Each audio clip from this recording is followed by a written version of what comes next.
So I know I've been talking about Flashpoint Paradox quite a bit recently, and unfortunately the other two videos I actually did on those, yeah, they got copyrighted, but you know it's okay. I had one more video I really wanted to talk about, or one more topic I really wanted to talk about in terms of the Flashpoint Paradox, but luckily it actually has something to do with a mix of Flashpoint Paradox, the movie, but also a mix of some other of the comics. And that would have a lot to do with Martha Wayne's Joker. Now, this idea and this person who becomes the Joker, being that of Bruce Wayne's mom or Thomas Wayne's wife, was probably the most interesting Joker I have ever seen, like, ever. I thought this was a awesome idea, and frankly, it kind of sucks that we didn't get to see a ton of her in the movie. Obviously, we know what happens in the Flashpoint Paradox. Barry runs back in time to save his mother, creating a timeline that has Bruce Wayne dying instead of his parents and Thomas Wayne becoming the Batman. And like I said, well, Martha Wayne actually becomes the Joker. Now, this is where we get into more of a comic-related territory, so bear with me. Now, we are dealing with a comic called Flashpoint Batman Night of Vengeance, and yes, I've seen some other Martha Wayne based things, but there really isn't that much on Martha Wayne Joker, and frankly, it is absolutely and utterly breaking my heart. Like, it breaks my heart when I think more and more about Martha Wayne Joker. Now, the first time you see her, the very beginning, is her basically being catatonic. I mean, she goes through that whole situation with her son dying, and then she's also now dealing with all of that grief, but not being able to smile as well. And it is bone chilling. And when we see what happens to Martha Wayne, it is obvious how mentally unstable she truly is from the very beginning after she sees her son pass on. And obviously, she ends up mentally breaking, but how does she do that? Well, like I said, she was in a catatonic state for a while until Thomas Wayne actually tells her that he too misses their son, but he also misses her smile.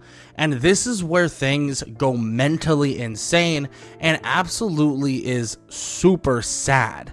Because immediately after that, he would go and kill the man who killed his son and would basically get back to tell Martha what he did. But Martha would look at him and basically say, look, like, I'm smiling now, but it's no normal smile, a smile with large cuts, creating this terrifying and bloody smile. I want to say this right off the bat. We most likely will not be showing a ton of these images.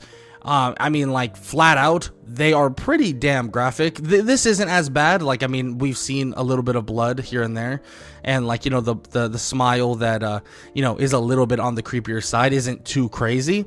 But there's a lot of very graphic things that happen in this comic, so for the most part, we won't be showing a ton of it, and if it is showed, it will probably be, you know, somewhat blurred or something like that.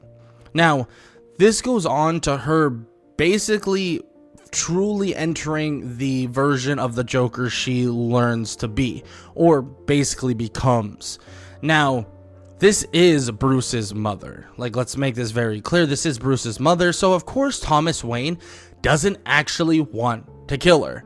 And this is a perfect thing, in my opinion, because now we have an actual reason not to kill the Joker. Because Thomas Wayne, that is literally his wife, and he absolutely loves her and doesn't want to obviously lose another person like he lost Bruce. And this Batman, it's wild because even this version of Batman doesn't mind killing. He does not mind putting a body in the ground. And it's just flat out that simple. He will defeat and kill villains if he so chooses, not like the Bruce Wayne we know, who basically says he will never kill or doesn't kill at all. Now, we all know she eventually gets sent off to get treated as an insane person, because that's basically what she is. And this isn't really the last we will see of her. And she does some absolutely graphic things. And you're gonna, when I say the things she does, you're gonna be like, well, why do you feel bad for her? Why does Martha Wayne's Joker break your heart? Now, I'm gonna first start off by saying she, for one, paralyzes Catwoman, kidnaps Harvey Dent's children, even slicing open Commissioner Gordon. She does some heinous things. But why I feel bad and why she breaks my heart is the point on which she got here. I mean, at the end of the day, she saw her son pass on. She then was catatonic for a while, then went insane, was thrown into an asylum, and then came back out and became the arch rival, or the Joker, of our Batman, or Thomas Wayne's Batman. Now we're at a point where it's family versus family. The only thing that Martha Wayne and also Thomas Wayne have left are each other, but the thing is, they are now mortal enemies, people that need to actually stop each other, or another, well, in the case of the Joker, needing to absolutely sabotage and ruin his life. Now, it is a sad, sad thing, and we see this throughout the comic panels, and it shows the level of crazy that she will go to make sure that he basically breaks. And this giant buildup to her transformation, the hardened and more brutal Batman, all of this is why it truly made me feel extremely broken. Like, it broke my heart, because we have a truly broken woman that was, even in her crazed form, never wanted to even hear the story of her own son passing away ever again. And we actually see this. While Thomas Wayne chases her down and grabs her, he begins to recite a story very familiar to her.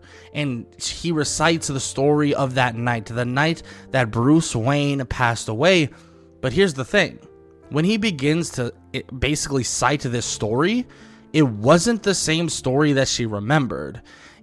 And goes on even to the point where saying that they both die. Thomas Wayne and Martha Wayne die and Bruce Wayne lives.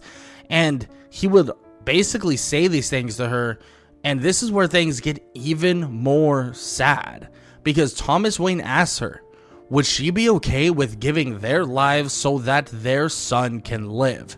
And without hesitation, without a moment's notice, all the same compliments that I gave Thomas Wayne's Batman, the idea that he's okay with resetting the timeline, killing him off and everybody else to save his son, she was thinking the same exact thing. What she was thinking was, well, I want you to promise me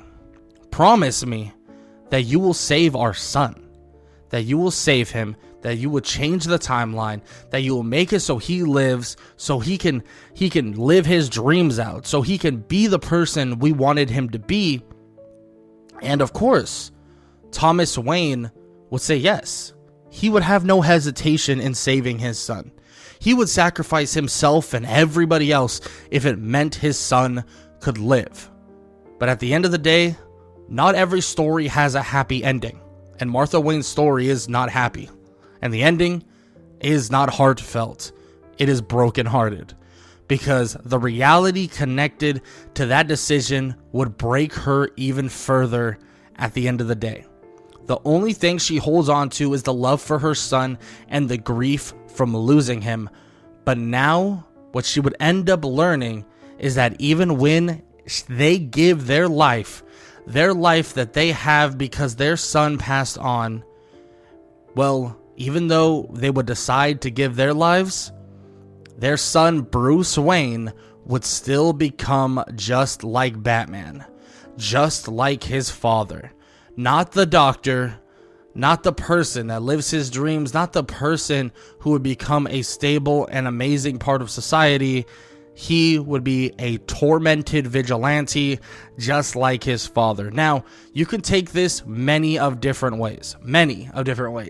Maybe it's because she hates the idea that he would be like Thomas Wayne, that he would be like a vigilante. Maybe she sees it as she doesn't want her son to be tormented by the demons that come with being the Batman. Maybe she sees it as, everything that this Batman has gone through, her son will have to go through, so that torments her even further.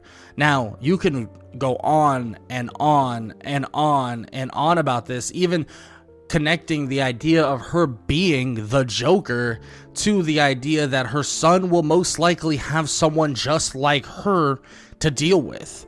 And this would break her so much that she runs off and falls into the Batcave, dying on the spot. Yes, I know, there are some versions of this where it's honestly, in my opinion, even sadder, because she would end up jumping off a cliff, let's just say, on her own free will, not wanting to see or even think about a world that would end in a horrible reality for her son. That maybe life or being alive in that reality may have been just as bad as being dead in the one that they lived in currently. I mean, the idea that Bruce Wayne, even him living, he's not allowed to have a prosperous and safe life, must have broken the mother Martha Wayne, must have broken Martha Wayne in general. And could you even imagine the torment mentally that Thomas Wayne is going through?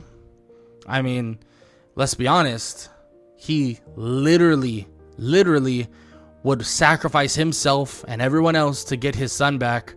But I'm sure there's some things going through his own head about the idea that he has to become like him, even when they give him what's supposed to be the gift of life.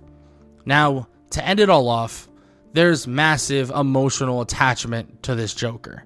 And I want to say that with all my chest. This Joker has massive emotional attachment to Thomas Wayne, to the story, and so much more. Now, I'm not saying the Joker in itself is a bad character. I mean, we literally got this version of the Joker because of the original Joker. But the idea and the reasoning of not killing the original Joker has always kind of thrown me off. This version of the Joker, though, the Martha Wayne Joker, makes it so that it feels like there's a reason why she is not being killed off, or she is not being killed by the Batman. And it goes so much deeper than that, man. Because yes, Thomas Wayne believes that he's allowed to kill and that he should be killing these villains, but he won't kill Martha Wayne's Joker because he's the husband, or she's his wife.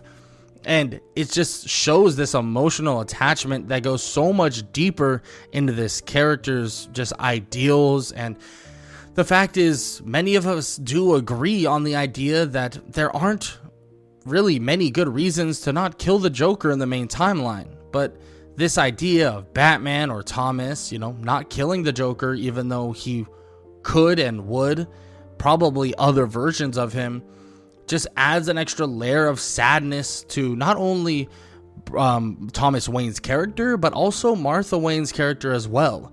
Martha Wayne knows that she will not be killed by her husband, that Thomas Wayne will not kill her. So this crazed and emotional and manic state that she continues to occupy, and all of the horrible things she continues to do, don't get me wrong, I don't excuse them by any means, but it just adds an extra layer to what this Joker is. And when you look at all of the things, the struggles, and watching the death of your son, and then leading you to the very end, your end goal was basically to see him alive once again, and you were okay with dying for that. A crazed, manic version of Martha Wayne was okay with dying as long as her son could live, showing that there was some morality in her mind still. Was insane in its own right. And I know that sounds wild, right? That's like kind of like a weird oxymoron there, where I'm dealing with an insane person, but the idea of keeping your son alive seems insane as well, or having the ability to sacrifice yourself and wanting that and being okay with that feels like there's so much more there that really we didn't get to see enough of. And especially in the Flashpoint Paradox movie, we didn't get to see enough of it. And I would love to see even more of Martha Wayne's Joker. I think there's just so much there that we could explore, so much there that we could really build on some of the emotional arcs and emotional storylines between Thomas Wayne and Martha Wayne, being that of the Batman and Joker respectively. I think it could be absolutely amazing. But this is all the reasons why this version of the Joker, Martha Wayne's Joker, truly broke my heart and made me feel mass sympathy for someone that does heinous things. Like I said, she has done stuff like paralyzing Catwoman, kidnapping children, hurting people that are of good morality. And I've never had basically emotional and also like kind of hope for a character that I hope they would get better, but minus the other version of the Joker. I mean, the other version of the Joker, I didn't care. I don't care. I mean, I'm sure there's multiple versions of the Joker that maybe made you guys care. So if you have any examples of different Jokers that you believe not only I should talk about, but also examples of the Jokers that were done beautifully in terms of emotionally connecting or making the audience feel emotionally sad or distraught for that said character, make sure to leave it down below. I would love to hear your examples and also your opinions on Martha Wayne's Joker and all of the above. As all of you know, I am a comic casual, so I kind of just come across these things, find them to be super awesome or cool, and I love just talking about it, where my head's at with the character, what I've seen from the character, and also just what I think about the character. That's why I make these characters. That's why I make these videos, excuse me, especially on why Martha Wayne's Joker broke my heart. And yeah, as always though, I love to hear what you guys have to say in the comments. Make sure to leave a like and subscribe to the channel. We are growing like crazy every single day, and I appreciate all the love and support that you guys give me for the videos. And yeah, that's all I really got to say. Thanks for your time. I appreciate you guys listening. And if you guys enjoyed this video, YouTube believes that you'll enjoy this one, so might as well go check it out.